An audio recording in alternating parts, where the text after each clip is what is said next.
დილამშვიდობისა კიდევ ერთხელ ახალი დილაა მეცხრე არხის ეთერში მივესალმები იმ ადამიანებს რომლებიც ახლა შემოგვიერთდა როგორც დავაანონსეთ რეკლამამდე ჩვენი სტუმარი არის ირაკლი ალასანია ესე იგი რიცხვის და დღის თქმა გავიწყდება რიცხვი და აწი ყველას აქ მობილური დახედონ და გაიგება ირაკლი ალასანია არის ჩვენი სტუმარი კოალიცია ქართული ოცნების ერთ-ერთი ლიდერი თუმცა დღეს ის ჩვენს გადაცემაში არის უფრო როგორც ელჩი ყოფილი ელჩი გაეროში ჩვენ გვინდა გავიხსენოთ იმ პერიოდის ქრონიკა ანუ როგორ დიპლომატიურ ფრონტზე რა ხდებოდა ესე გავიხსენოთ იმიტომ რომ დავათავად აი ამ თვითონ ომის დაწყებაზე არ დაწყებაზე პასუხისმგებლობაზე ესე ხო ყველა ეთერში ისეთი აქტუალურია რომ ფიქრობ ჯობია ცოტა სხვა რაკურსით ვისაუბროთ თქვენ როდის შეიტყვეთ ამ ომის შესახებ მე გუშინ გისმენდით მაესტროს ეთერში და ესეთი რამ თქვით რომ უკავშირდებოდი მე აქ თავდაცვის მინისტროს წარმომადგენლებს მათაც არ ქონდათ რაღაც არეული სიტუაცია რო იყო თავად როდის შეიტყვეთ და თუ იყო მართლაც საქართველოს ხელისუფლებაში სიტუაცია ისეთი რომ დაგჭირდათ განცდა რომ მათთვის მოულოდნელი რამ მოხდა პირველ რიგში დილამშვიდობის დიდი მადლობა გადაცემაში მოწვევისთვის ასევე პირველი რასაც ვიტყვი არის ის რომ დღევანდელი დღე ეს დღეები არის ხსოვნის დღე იმ გვირი მეომრების ვინც საკუთარი სიცოცხლე საკუთარი ყველაზე დიდი რაც გააჩნდა დადო სახელმწიფოსთვის ტერიტორიული მთლიანობის დაცვისთვის და მათი გმირობა მათი გამბედაობა გახდა მთავარი რამაც გადაფარა სიმხდალე იმდროინდელი მომაღლესი მთავარსარდლის ამ ბრძოლაში ვინც უძღვებოდა საქართველოს ეხლა რაც შეეხება თვითონ დიპლომატიურ ნაწილს ამ შეტაკების ამ ბრძოლის როდის შეიტყვეთ ეს ამბავი რომ მეც ისევე როგორც სხვა ჩვენი კოლეგები ჩემი მეგობრები ვინც სხვადასხვა ქვეყანაში და საერთაშორისო ორგანიზაციაში წარმოადგენდა ქვეყანას სახელმწიფოს თვითონ საომარი მოქმედებების დაწყება რა თქმა უნდა ეს იყო მოულოდნელი იმიტომ რომ მაინც ჰქონდა იმედი რომ შეიძლებოდა თავიდან აგვეცილებინა ესეთი პირდაპირი სამხედრო აგრესია რუსეთის ფედერაციის მხრიდან. ბუნებრივია რომ თვეების განმავლობაში და მე ვიტყოდი წლების განმავლობაში 2007 წელი 2008 წელი კარგად ავლენდა რამდენად რთულ ვითარებასთან ჰქონდა საქმე განსაკუთრებით აფხაზეთში, შემდეგ უკვე ცხინვალის რეგიონშიც დაიძაბა. რუსეთის მხრიდან ხდებოდა შეერაღებული ძალების დამატებით შეყვანა, მოლაპარაკების პროცესი იჭედებოდა. სააკაშვილი თავად უფრო მეტ უპირატესობას ანიჭებდა სამხედრო რიტორიკას და არა სამშვიდობო პროცესის ხელშეწყობას.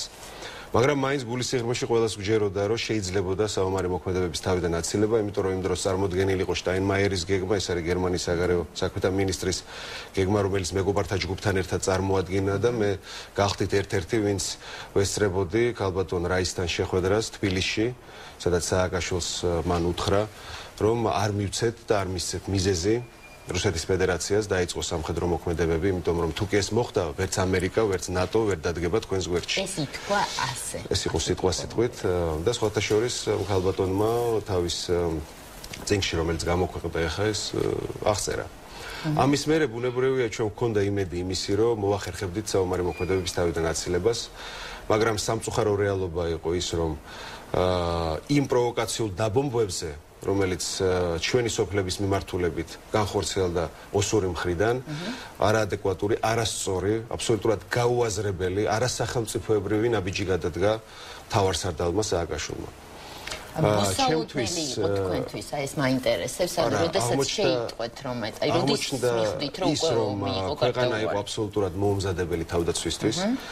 ესეც მოულოდნელი იყო ჩვენთვის და ქართული საზოგადოებისთვის, იმიტომ რომ გვახსოვს 5 მილიარდი ნახევარი პრაქტიკულად ჩვენი ფული სააკაშვილმა და მისმა გუნდმა თითქოს დახარჯა ქვეყნის თავდაცვის უნარიანობის ამაღლებაზე. აღმოჩნდა რომ ქვეყანა აბსოლუტურად მოუმზადებელი იყო, რეზერვი აბსოლუტურად მოუმზადებელი იყო, ტექნიკური შესაძლებლობები კომუნიკაცია აბსოლუტურად მოუმზადებელი იყო და ქვეყანა აღმოჩნდა სამხედრო აგრესიის წინაშე აბსოლუტურად არანაირი სამხედრო თავდაცვითი შესაძლებლობებით. ეს არის მთავარი, ჩვენ არ უნდა შევიდეთ იმ დებატებში, ვინ დაიწყო ომი, ცხადია რომ ეს არის რუსული აგრესია, რუსეთის სახელმწიფომ აგრესიული ომი აწარმოა სუვერენული ქვეყნის წინააღმდეგ. დამთავრდა, მას სხვა არ ჭირდება. მაგრამ მთავარი არის ის, რომ სააკაშვილს და მის გუნდს პოლიტიკურ გუნდს პასუხისმგებლობა ეკისრება ომის წაგებაზე. ეხლა რაც შეეხება დიპლომატიურ ფრონტზე ჩვენ უკვე უშუალოდ საომარი მოქმედებების დაწყების შესახებ, რა თქმა უნდა, შევიტყვეთ დაახლოებით 7-ში, როდესაც მე დამიკავშირდა საგარეო საქმეთა მინისტრი, იმ დროს ქალბატონი ტყეშელაშვილი და მითხრა და თან ხო ვაკვირდებოდით ბუნებრივია მედია საშუალებებს იქიდან საზღვარგარეთიდან, რომ საქმე ძალიან ცუდად არის და რუსეთი ემზადება სამხედრო ინტერვენციისთვის. მანამდე ბუნებრივია მე მედიის საშუალებები და მქონდა ცნობები და ვცდილობდი გადამემოწმებინა თავდაცვის უწყებაში, ნებისმიერ სხვა უწყებაში, საგარეო საქმეთა სამინისტროში და სამწუხაროდ მათაც არ ქონდათ ინფორმაცია თუ რა რეალობა იყო ადგილზე. Სტარი ინფორმაციას ხშირად წამოვიდა, ამ დეტალებში არ მინდა ახლა ჩავიდე. ჩემი მთავარი იყვნენ ხა მაშინ ჩემი როგორც საქართველოს ელჩის მთავარი ამოცანა იყო საქართველოს პოზიცია დამეცვა უშიშროების საბჭოში. უშიშროების საბჭოში უკვე დაწყებული იყო განხილვები, დებატები, სადაც უნდა დაგვეცვა ქართული პოზიცია და ჩვენ ეს შევძელით იმ მეგობრების დახმარებით ასევე, როგორც იყო თუნდაც ამერიკის ელჩი გაეროში, რომელიც ჩემთან ერთად შევიდა პირდაპირ დებატებში რუსეთის ელჩთან და ჰქონდა საუბარი იმაზე, რომ რუსეთი აპირებდა რეჟიმის შეცვლას აქ უკვე და ეს იყო რეჟიმის შეცვლის ასე ვთქვათ პროცესი. გახსოვს ეს დებატები? ასე რომ ამ დებატებში საქართველო გამოვიდა გამარჯვებული იმ კუთხით, რომ ინფორმირება გაუკეთეთ მთელს მსოფლიოს, მიუხედავად დიდი პროპაგანდისა, რომელიც რუსეთმა ჩართო, მიუხედავად მისი სატელიტებისა, რომელიც რუსეთმა გამოიყენა გაეროში ნებისმიერ სხვა ქვეყანაში, რომ ეს ომი იყო აგრესიული ომი რუსეთის მხრიდან საქართველოს წინააღმდეგ. ასევე დავამატებ იმას, რახან დღეს საზოგადოებაც გვიყურებს, მინდა უთხრა, რომ არაღიარების პოლიტიკა ეს არის აბსოლუტურად შეუვალი პოლიტიკა. რუსეთმა ვერ მოახერხა და ის დამარცხდა, რომ აიღიარებინა საერთაშორისო აღიარება მოეპოვებინა აფხაზეთისთვის, ცხინვალის რეგიონისთვის და მე მინდა სრული დარწმუნებით, შინაგანი რწმენით გითხრათ ჩვენი პოზიცია, კოალიციის პოზიცია, კოალიციის ლიდერის ბიძინა ივანიშვილის პოზიცია ის, რომ ჩვენ აუცილებლად აღვადგენთ ურთიერთობას აფხაზებთან, აუცილებლად აღვადგენთ ურთიერთობას ოსებთან. თავარი წამოწეული იქნება ჩვენი ეკონომიკური სავაჭრო ურთიერთობები და ამ ძმობის აღდგენას მოყვება ბუნებრივია პოლიტიკურ თანაცხოვრებაზე დიალოგი. 2008 წლის 12 მაისს აი ამ გართულებული ურთიერთობის ფონზე თქვენ იყავით სოხუმში. აფხაზეთში იყავით, თუ არის შესაძლებელი, ანუ ბაღებში ხვდით და შამბას. რაზე იყო იქ საუბარი, ანუ მათ მოლოდინი ჰქონდათ იმის, რომ მართლაც რაღაც სერიოზული რამ ხდებოდა, იყოს გამწვევებული სიტუაცია და თქვენ იქ იყავით. შეგიძლიათ გითხრათ ამ ვიზიტის შესახებ? რა თქმა უნდა, შემიძლია ეს შეხვედრა ერთდღიანი მთლიანად მიძღვნილი იყო, რომ აგვეცილებინა დაპირისპირება ქართულ-აფხაზურ და განსაკუთრებით კოდორში. ჩვენ ბაგაფშთან ერთადაც განსვლებულ ბაგაფშთან ერთად და მინდროინდელ საგარეო საქმეთა მინისტრთან შამბასთან ერთად შევთანხმდით, რაზეც მე მანდატი მქონდა სააკაშვილისგან აღებული, რომ დეკლარაციას საომარი მოქმედებების განუახლებლობის და დევნილთა დაბრუნების ისევ მიუბრუნდებოდით. 2005 წელს პრაქტიკულად შეწყდა ამაზე მუშაობა. ჩვენ შევთანხმდით ტექსტზე, რომელიც საშუალებას მოგცემდა ქართველებსაც, აფხაზებსაც, რომ თავიდან აგვეცილებინა დაპირისპირება კოდორში. ეს შეთანხმებული ტექსტი მე ჩამოვედი თუ არა გადავეცი სააკაშვილს, ბოკერიას, მაშინ უკვე იყო მე მგონი უშიშროების საბჭოში თუ არ ვცდები და ტყეშელაშვილს, რომელიც იყო საგარეო საქმეთა მინისტრი და სააკაშვილი დამპირდა, რომ ამ დეკლარაციას ხელს მოაწერდა. მზად იყო ბაგაფში მოეწერა ამისთვის ხელი. ეს იქნებოდა თავდაცვა ჩვენი ერთობლივი ქართულ-აფხაზური იგივე რუსული პროვოკაციების თვისაც, რომელიც იგეგმებოდა აფხაზეთში. იქ თქვენ იყავით მარტო, ანუ ვინ ესწრებოდა ამ შეხვედრას? მე ვიყავი, ჩემ წარმომადგენელთან ერთად. და იქ თამხრიდან იღებდა მონაწილეობას მხოლოდ ორი ადამიანი, ეს იყო შამბა და ბატონი ბაგაფში. გაგაწყვეტინებთ მაყურებელია ხაზზე შემოვიყვანოთ, გისმენთ? გავარჯობათ. სალამ. ისმის? კი, ისმენთ.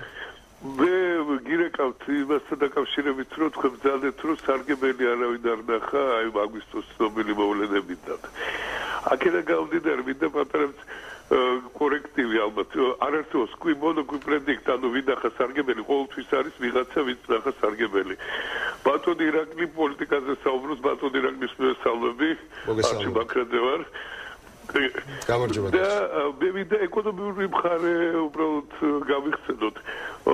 აი ცნობილი მოვლენების შემდეგ, აგვისტოს ცნობილი მოვლენების შემდეგ, ზუსტად 8 აგვისტოდან დაწყებული, რუსეთიდან თვეში 50 მილიარდმა გადაინაცვლა დასავლეთში. ეს არის 600 მილიარდი წლის განმავლობაში. ბენზინის ფასი, ნავთობის ფასი 145 დოლარიდან ჩამოვიდა 76 დოლარამდე და გაშიშთა მთელი წლის განმავლობაში. ეს კიდევ დაახლოებით 500-600 მილიარდზე მეტი. შემდეგ სასაქონლო ბირჟა გაიაფთა 30%, მთელი რუსეთის ცენტრალური სასაქონლო ბირჟა. ეკონომისტები იძახიან, რომ აქაც 600 მილიარდზე მეტია.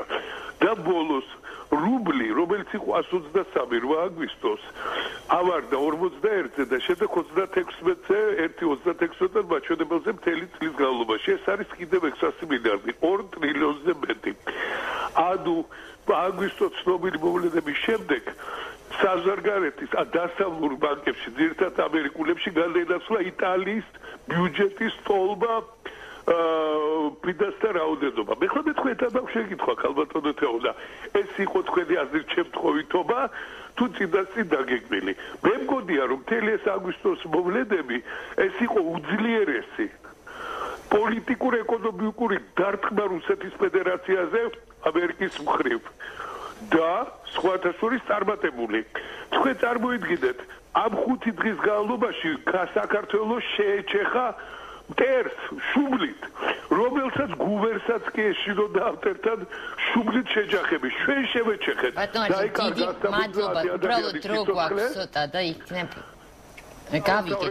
თქვენ გაიცით პასუხი, მე რაც მოგახსენეთ, ვისახა სარგებელი. როდესაც საუბარი იყო, ეს არ იყო სარგებელზე საუბარი, ტალიავინის წერილში არის საუბარი იმაზე, რომ პოლიტიკურად დამარცხდა ყველა, მე მას ციტირებდი და როგორც ჩანს ამას გულისხმობდა. ირაკლი, რაც შეეხება ამ დასკვნას, ეს არის ერთადერთი დოკუმენტი, რომელსაც ყველა თანხმდება, ანუ სუბიექტები ამ ომის ასევე შიგნით პოლიტიკური, ასე ვთქვათ, მოთამაშეები.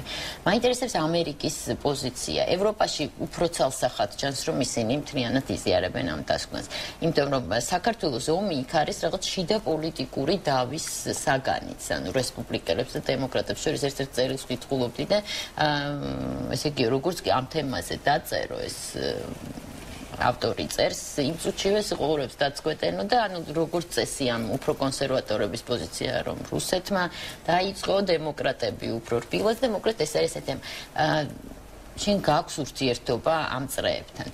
იზიარებენ თუ არა ძირითადად ამ დასკვნის პრინციპებს და ეს არის მხოლოდ რაღაც ესეთი საჯარო, ასე ვთქვათ, დისკუსიის და პოლიტიკური თამაშის თემა, თუ როგორ არის ამ ხრივ, ანუ ამერიკელების პოზიცია ამ დოკუმენტთან დაკავშირებით არის საინტერესო. ჰაიდი, თავისთავად მე ძალიან კარგად ვიცნობ მას და მართლაც ალბათ ყველაზე სწორი გადაწყვეტილება იყო და სწორად შერჩეული კანდიდატურა ეს გამოძიება ჩაეტარებინა და ყველა თანხმდება რომ ეს არის ობიექტური ასახვა იმ რეალობის რაც აგვისტოს მოვლენების დროს განვითარდა ჩვენს ქვეყანაში. მათ შორის ამერიკის შეერთებული შტატების პოლიტიკური წრეებიც მე ნამდვილად ვერ ვილაპარაკებ ამერიკული მხრის, ასე ვთქვათ, ახსნა განმარტებებით, ეს მათი საქმეა, ვინ როგორ აფასებს, რომელი პარტია, ძირითადად ყველა თანხმდება, რომ ხო, ეს მაინტერესებს, ანუ კერძო საუბრებში არასაჯაროდ. ესე განვითარდა მოვლენები, მე ცოტა უფრო ეხა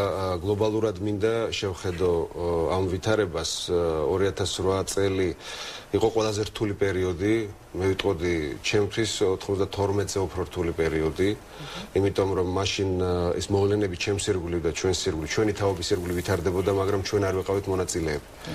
ეხლა 2008 წელს ყველანი ვიყავით გარკვეულწილად, ჟურნალისტი იყავი, შენ თუ დიპლომატი თუ საჯარო მოხელე, ამის თანამონაწილე და ჩვენ ყველას გვაქვს ძალიან დიდი განცდა უკმარისობის, რომ ეს ჩვენ თვითონ ვერ ავიცილეთ თავიდან. ვაცალეთ სააკაშვილს ამდენი შეცდომის დაშვება.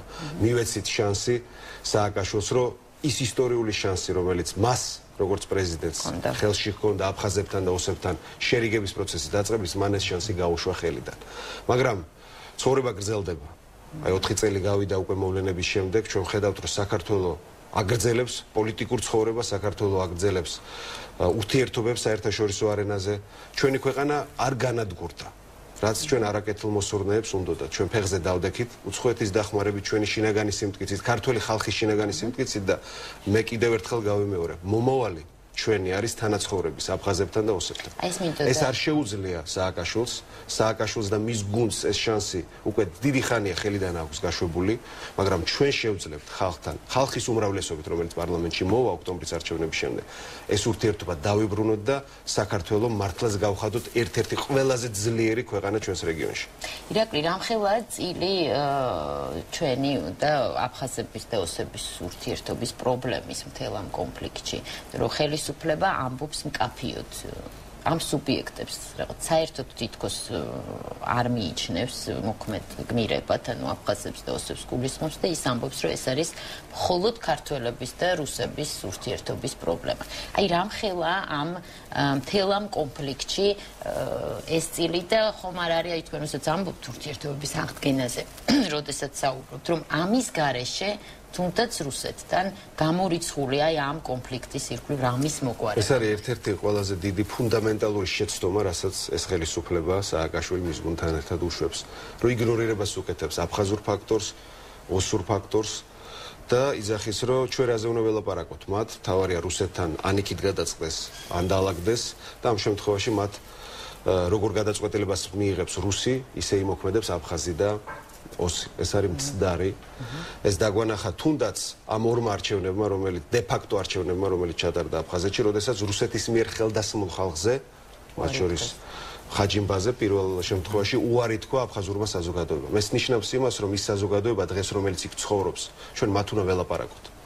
თუ გვინდა, რომ ჩვენ აღვადგინოთ საქართველოს ტერიტორიული მთლიანობა, პირველ რიგში ჩვენ უნდა ვიზრუნოთ იმაზე, რომ ქართულ-აფხაზური და ქართულ-ოსური ურთიერთობა აღდგეს. ეს იყო პრინციპული განსხვავება, რაც მე მქონდა სააკაშვილთან ამ პრობლემების მოგვარების კუთხით და ეს იყო ის ძირითადი რისთვისაც მე დავტოვე მისი ხელისუფლება, როდესაც პრაქტიკულად სრულიად გამიცრუდა იმედი ქვეყნის ლიდერში. რომ მას არ ჰქონდა ხედვა, როგორ აღედგინა რეალურად ურთიერთობები აფხაზებთან და ოსებთან. მას ჰქონდა სურვილი და პრაქტიკულად ამ სურვილს აბსოლუტურად გაუთვლელად შეწირა ქვეყნის ინტერესები. აი ეს არის ის შეცდომა, რომელიც აუცილებლად იქნება გამოძიებული. თქვენ ახსენეთ ერთადერთი დოკუმენტი, არა, არის კიდევ ერთი დოკუმენტი, რომელიც სააკაშვილის ხელდასმით სახელდახელოდ შექმნილმა საპარლამენტო კომისიამ თითქოს შეისწავლა. ეს იყო ფარსი, მაგრამ ამით არ დასრულებულა გამოძიება. მე ვპირდები სააკაშვილს, რომ საქართველოში ჩატარდება გამოძიება და ის პასუხს აგებს საქართველოს და ქართული ხალხის წინაშე შეცდომებისთვის და იმისთვის თუ როგორ წააგო მანომი. რა მაინტერესებს, აი ომის თემას რო დაუბრუნდეთ კიდე, სანამ მაყურებელიც ყავს, სანამ შემოიყვან.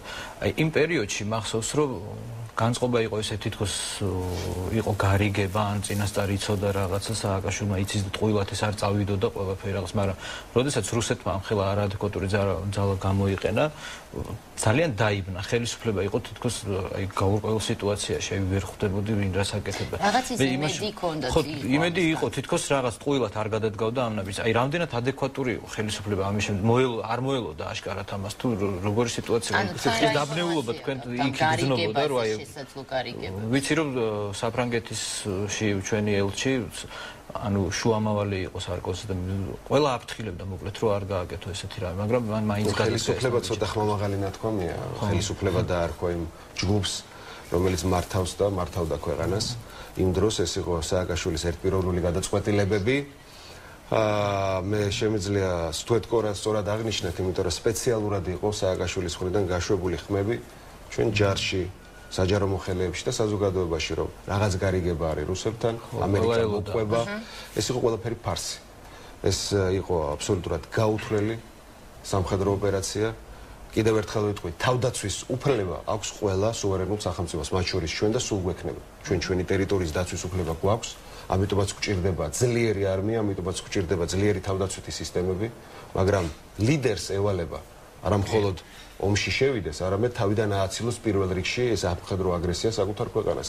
ორივე შემთხვევაში დამარცხება მარცხი განიცადა სააკაშვილმა, გათვლაში, პრევენციაშიც და მას ედება პოლიტიკური პასუხისმგებლობა ამ ომის წაგებისთვის, თორემ ვინ დაიწყო ომი, ამაზე პასუხი გაცემულია. ეს იყო სამხედრო აგრესია რუსეთის მხრიდან. მაყურებელია ხაზზე ითხოვს. გამარჯობა, შეიძლება ჩემი აზრი დავაფიქსირო, მიკითხებმა.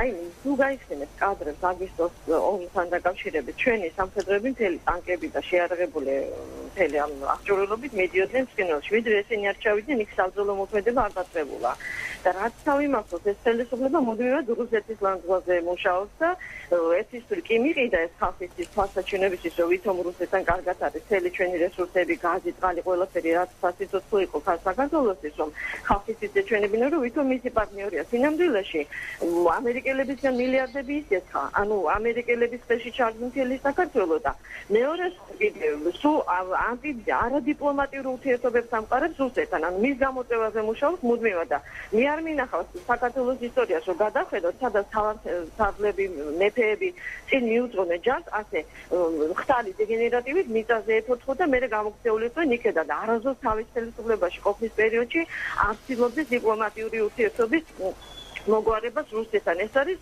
აბსოლუტური ნათელი სურათი ყველასათვის და ის ფაქტი რომ ეს ჩეჩნები ჩემთან პირადად მოყავდა დაჭრილი ზოგ ცეხი ქონდა დაჭრილი ზოგ ხელი კანდელაკის 10 ნომერში ბინა 50-ში საიდან რომელი საბრძოლო ოპერაციიდან მოყავდა 2004 წლებში მე არ ვიცი მაინტერესებს და ხიზრი ალდამოვი ამადოვი აცხადებს რომ ქართველები უკვე თავდნენ ჩვენი სახელმწიფო რომ ეს ტერორისტული აქტები გაეხორციელებინათ მოსკოვში ნამდვილად საინტერესო ფაქტია და ეს საჭიროებს გამოძიებას და ძალიან ჭეშმარიტებასთან აქვს საქმე, როდესაც ჩვენი ხელისუფალი არ ცდილობს მეზობელ ქვეყანასთან ამ ხელას სახელმწიფოსთან პოლიტიკური დიპლომატიური ურთიერთობის ამყარებას, ზუსტადაც თვითონ არის მაპროვოცირებული ყველა ბინძური ურთიერთობის.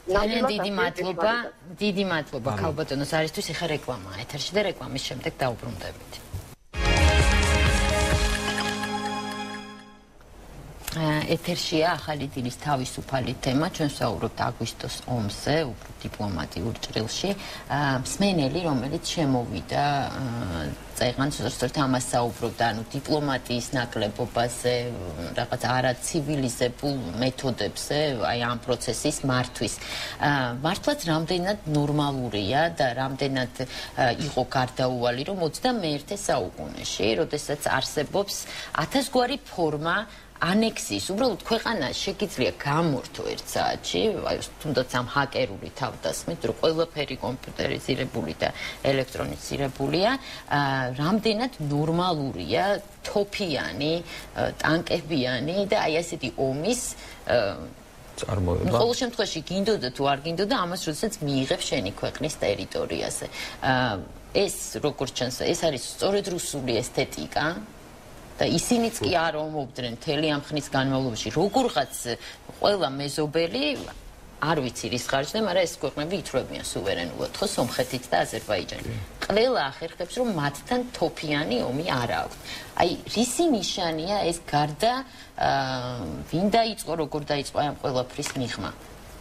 ცივილიზებულობაზე რამდენად მეტყველებს ეს? ნუ ბუნებრივი არის ამის დეფიციტი. და რაც მთავარია მართლაც ისეთ რთულ რეგიონში როგორც არის საქართველო, სადაც ამდენი ცხელი წერტილია, რომელიც ბოლო 20 წლის განმავლობაში სხვადასხვა ომებით იყო გამორჩეული. ჩეჩნეთის ომი, აზერბაიჯანულ-სომხური ომი, ჩვენ შიგნით კონფლიქტები ოსურ მხარესთან, კონფლიქტები აფხაზურ მხარესთან. ამ შემთხვევაში საქართველოს ხედვა საგარეო პოლიტიკურის და უსაფრთხოების, როგორც კი სააკაშვილი მოვიდა, უნდა ყოფილიყო პირველი, სწორედ საომარი კონფლიქტის თავიდან აცილება პრევენცია და სამშვიდობო პროცესის ისე გამყარება, რომ მას ექნებოდა გავლენა ქვეყნის პოლიტიკურ და ეკონომიკურ სტაბილურობას.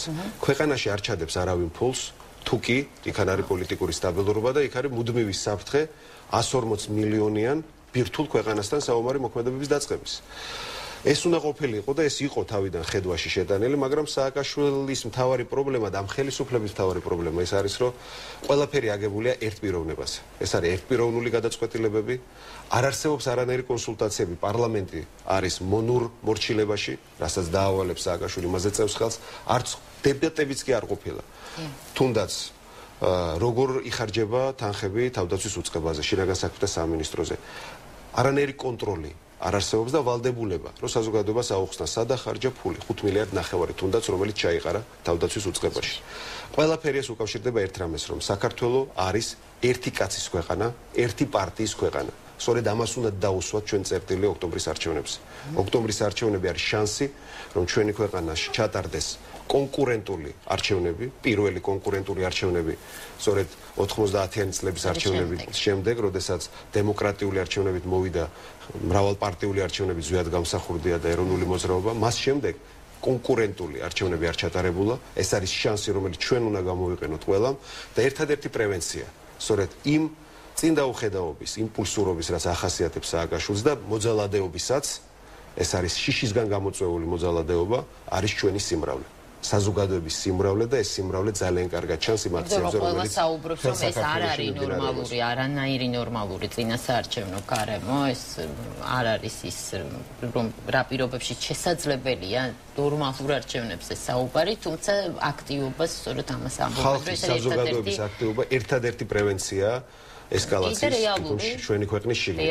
და ეს ერთი კაცის დაწყებული იყო ეს ომი, როგორ ფიქრობ და თვითონ გადაწყვიტა რომ აი მე ეს არავინ არ არის ხელისუფლებაში ისეთი ადამიანი ვინც ეთყოდა რომ ეს არ ღირსება და შეიძლება დაეჯერებინა. მე ვიცი რომ იყო საუბარი გადაწყვეტილება. ყველა გადაწყვეტილება პრაქტიკულად მე რაც მახსოვს, რაც შეხება მქონია სააკაშვილთან და მის გუნდთან იყო მისი პირადი. რომელსაც ან ეთანხმება მორჩილი უმრავლესობა ან თუ არ ეთანხმება არავის არ ყოფნის გამბედაობა რომ რამე თქვას. ეს არის დამახასიათებელი. რაც შეეხება ომის დაწყებას, კიდევ ერთხელ ვიტყვი. ომი დაიწყო რუსეთმა. ეს არის აგრესია, რუსული აგრესია საქართველოს წინააღმდეგ. სააკაშვილი პასუხისმგებელია ომი რო თავიდან ვერ აიცილა და ომის წაგებაზე. ის არის მხედართმთავარი, რომელმაც წააგო კოდორი, წააგო. აი დაბომბვის გადაწყვეტილება უბრალოდ შევიდა. რა თქმა უნდა, ამ 10,000-ობით კიდევ ახალი დევნილის სახკარი. მე როგორც მოქალაქეს მაინტერესებს ერთი რამე, არ მაინტერესებს დეტალები. მე ვიცავ, ანუ მე ვითხოვ ჩემი ხელისუფლებისგან, როგორი რთულიც არ უნდა იყოს ეს დამისთვის ვირჩევ ხელისუფლებას. არ მაინტერესებს ძალიან რთული. ეხლა მარტივი რო იყოს, მე ვიქნებოდი ალბათ მათ ადგილას.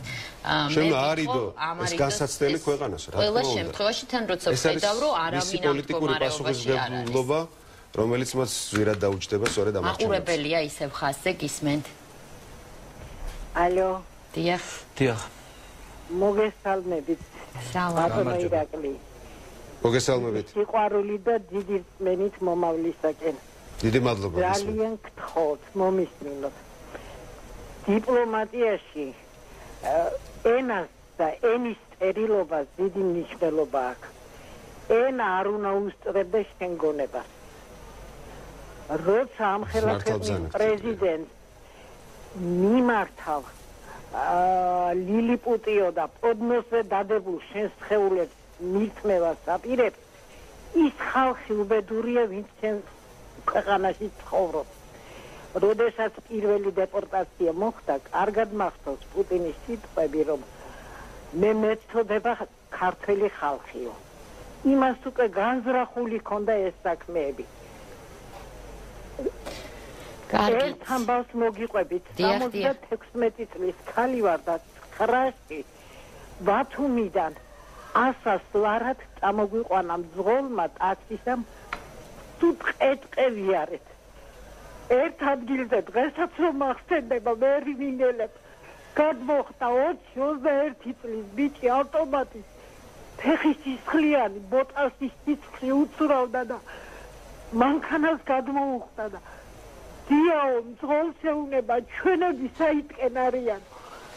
დედა გადახდა ეს მძღოლი ჩაეხუტა წყალი მივაწოდეთ ხელპირი დაიბანა საჭმელის ევთავაზე და მძღოლი ტენი და მანქანაში წამოდი წაგიყვან თბილისში და არაო ტყეში ამხანაგი მყავს დაჭრილი ვერ მივატოვებო. 2 ბოთლი წყალი წაიღო და წავიდა. ნუ ეს ისეთი სურათი იყო გზაბნეული, არც სამხედრო ნაწილი იპოვა, ვერც ის იპოვა დაბნეულმა. აი ამხანაგისთვის თავი გაწირა და დღეს პრეზიდენტი თავისი ნიაგის ცრემლებით ნუ ამერგრზენია. მე მინდა იმის მადლობა უთხრა, მე არ ვიცი რა ეწია მას რამედი ეწია მის ამხანაგს და აი ასეთები რომლის ენერგია, გონება, პატრიოტიზმი ყველაფერი ჩაკლა დღევანდელში. ავღანეთში პატრიოტები მიდიანო.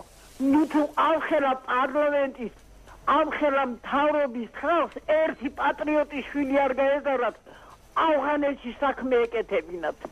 დიდი მადლობა ქალბატონო, დიდი მადლობა ეს სრული დეზორგანიზაცია რაც მაშინ იყო ეს ის სურათია. ისტორია რაც მოყვა ქალბატონმა მართლა ძალიან მძიმეა, მაგრამ კიდევ ერთხელ რაც მე ვთქვი იმას ადასტურებს რომ სიმხდალე სააკაშვილის საერთოდ ხელისუფლების აბსოლუტური არ გაორგანიზებულობა გადაფარა ჩვენი ვაჟკაცების, ჩვენი მებრძოლების იმ გამბედაობამ, რაც ყოველ ფეხის ნაბიჯზე ჩანდა, მათ არ მიატოვეს არც ერთი პოსტი, ვიდრე არ იყო ბრძანება გაცემული. მიუხედავად იმისა, რომ ხელისუფლება უკვე გამოქცეული იყო იქიდან.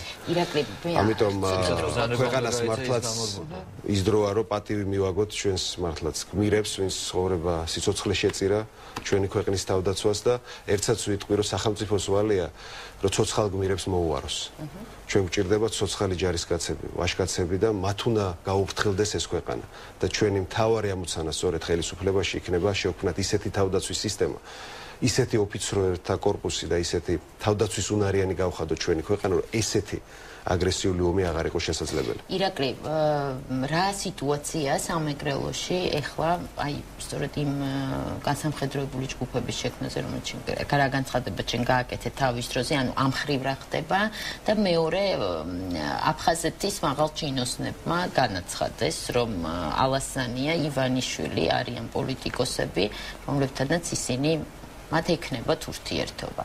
აი პირველ შეკითხვაზე გაგცემთ პასუხს, რომ პრევენციული განცხადება, რომელიც გაკეთდა, ამან თავის შედეგი გამოიღო, ჯერ სახელისუფლებამაც და კონსტიტუციური საფრთხების დეპარტამენტი ქმნის ამ ჯგუფებს. დაიწყო ლეგალიზება ამ ყველაფრის კანონმდებლობაში, წესრიგში მოქცევა და აქედან აღრიცხვა დაიწყო ადამიანების. ეს არის ძალიან სწორი და კარგი, რომ აღრიცხული იქნება ყველა, მაგრამ აქვე მინდა აღვნიშნო, რომ ის პატრიოტი ხალხი, ვინც გაწევრიანდა სხვადასხვა მიზეზით ამ ჯგუფებში, ის ვაჟკაცები, ვისაც ნაომარი აქვს, ქვეყანა აქვს, სხვადასხვა დროს, სხვადასხვა ვითარებაში დაცული, ისინი არავითარ შემთხვევაში ხელს არ აღმართავენ ქართული საზოგადოების წინაშე. ეს მე ვიცი, ეს ურთიერთობა და კომუნიკაცია არსებობს საზოგადოების ჯგუფებს შორის, ამიტომ მე თავიდანვე მინდა ვთქვა, რომ ესეთი საფრთხე არ ელოდება სამოქალაქო დაპირისპირების საქართველოს. არჩევნები ჩატარდება კონკურენტულ გარემოში და ჩვენ გავიმარჯვებთ. რაც შეეხება აფხაზეთს, ეს იყო მიმართვა არა ალასანიასადმი ან ივანიშვილისადმი, ეს იყო ქართული საზოგადოებისადმი მიმართვა, რომ ჩვენ ვფიქრობთ ქართულ აფხაზურ ურთიერთობაზე, ამ ურთიერთობის აღდგენაზე. ეს არის ის ნიშანი, რომელიც ყველამ ძალიან კარგად უნდა გაიგოს. რომ ქართულ აფხაზურ ძმობას, ქართულ აფხაზურ და ქართულ ოსურ მეგობრობას წინ ვერაფერი ვერ აღუდგება. ვერც ერთი კედელი, ამიტომ ჩვენი თავარი ამოცანა იქნება ყველა ბარიერი მოხსნათ, ენგურგზეც, ადმინისტრაციულ საზღვარზე ცხინვალთან, ყველა ბარიერი მოხსნათ, დავიწყოთ ურთიერთობა, ვაჭრობა, ეკონომიკური პროექტების წინწაწევა, რაც დაახლოებს ჩვენ საზოგადოებებს და საბოლოოდ მივალთ პოლიტიკური მოწესრიგების პროცესამდე. რა მცდელობა მთელი ამ წლების განმავლობაში, რაც თქვენ ვერ მოხერხდებოდა კონდათ მათ რამე მცდელობა, თუ შეუძლებელი ვერ მოხერხდებოდა ვერანაირი წინსვლა ამ პროცესში, იმიტომ რომ სააკაშვილს არ შეუცვლია აზრი და აქედან გამომდინარე პოლიტიკა ქართული მხრიდან არ შეცვლილა. რაც შეეხება კერძო კონტაქტებს, ბუნებრივია, ეს ურთიერთობები არის ჩვენი საზოგადოების ძალიან ბევრი წარმომადგენელია, ვისაც ძალიან კარგი ურთიერთობები აქვს აფხაზებთან, ოსებთან. სწორედ ეს ხალხი იქნება საჭირო, რომ დავიბრუნოთ ურთიერთობები აფხაზებთან. მე არ შემიძლია არ გითხოვ ჩვენთან დარეკა მაყურებელმა ცოტა ხნის წინ და აბაშის ქართული ოცნების კანდიდატთან დაკავშირებით ქონდა ასეთი შენიშვნა, თქვა რომ ჩვენ ვართ მხარდამჭერები ქართული ოცნების, დიწრეზე იყო საუბარი, უბრალოდ ეს კანდიდატი, რომელიც ეხლა ყავს ქართულ ოცნებას, მას უბრალოდ არ იცნობენ, ან თუ იცნობენ, იციან რაღაც ცოტა რეპუტაციით ის მეგობრობს. სახელო ნაციონალების კანდიდატთან მეგობრობს ეს. კუდელ თანამშრომლთან უბრალოდ არ ენდობიანო, აი ესეთი რამ თქვა და ჩვენ დავპირდით რომ შენ გეტყოდი, როდესაც მოხვიდოდიათ მაყურებელია ხაზზე. აბაშიდან არის ეს ბიჭი და ძალიან კარგი ახალგაზრდა ბიზნესმენია, რომელსაც აქვს ძალიან დიდი შესაძლებლობა გამარჯვების. ეხა ურთიერთობები ერთმანეთთან ყველასა აქვს საქართველოში. და ამიტომ ამის გამო რომ ვიღაცას იცნობს, ეს არ უნდა იყოს მიზეზი პრობლემის. გისმენთ. ალო. დიახ. გამარჯობათ. დიახ. გაგიმარჯოს.